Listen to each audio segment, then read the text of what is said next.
Thank you, Mr. Chairman. The President's budget message to Congress states, and I quote, "Critically, my budget would also keep our nation on a sound fiscal course," end quote. But that's just flat out false.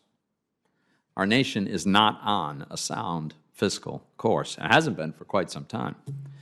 After reviewing this budget request, it's clear to me that the President's budget would worsen our nation's fiscal health.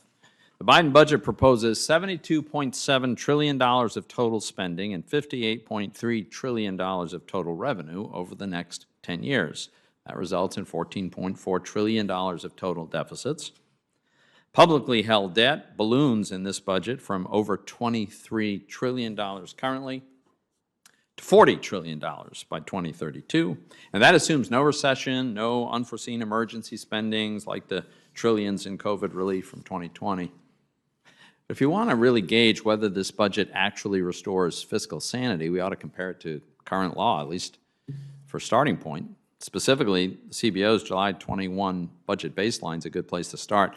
Let's look at total deficits from a comparable time period, 22 to 23, in the Biden budget versus what is projected under current law.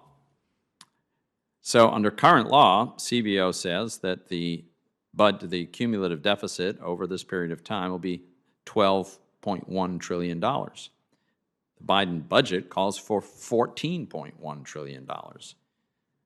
So how does making the 10-year budget deficit window worse by $2 trillion, despite huge tax increases, how does that put us on a stable or sustainable path? President Biden's boastful claim about reducing the 21 and 22 deficits compared to 2020 is completely disingenuous and totally context-free. In 2020, Congress passed 5 bills to respond to the public health and economic crisis posed by COVID. The unprecedented emergency spending of those bills resulted in $3.1 trillion of budget deficit for 2020 alone. Of course, it's important to remember that money was intended to be spent in 2020. Then the Democrats come along and pass a bill in March 21 full of partisan policy priorities, almost completely unrelated to COVID, and they add $2 trillion to our deficits at a time when there was no economic justification, no need for that massive spending.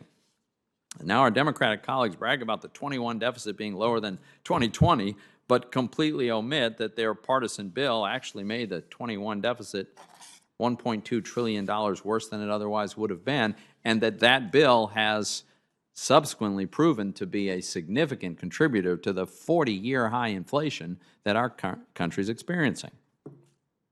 The decline from 2020's record high deficit should be attributed to the expiration of the extraordinary, unprecedented spending that was in response to COVID.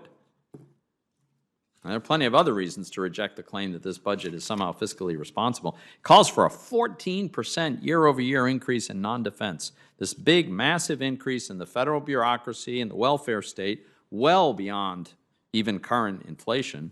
Meanwhile, the budget calls for an inflation-adjusted cut to our defense budget. The budget calls for only a 4% nominal increase in spending, which is an unrealistic and dangerous level considering inflation running much higher than that and a very dangerous situation around the world that we're reminded of continuously.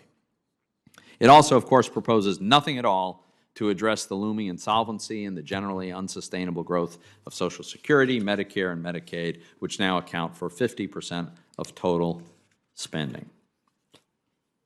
Also hides the true cost, yet again, of the various tax and spend proposals featured in the so-called Build Back Better plan, some version of which is still contemplated by the administration. So, Director Young, let me ask you a couple of questions about tax hikes, because there's a lot of tax hikes proposed in this bill. Do you know what percentage of the country's total income the top 1% of wage earners earn, approximately?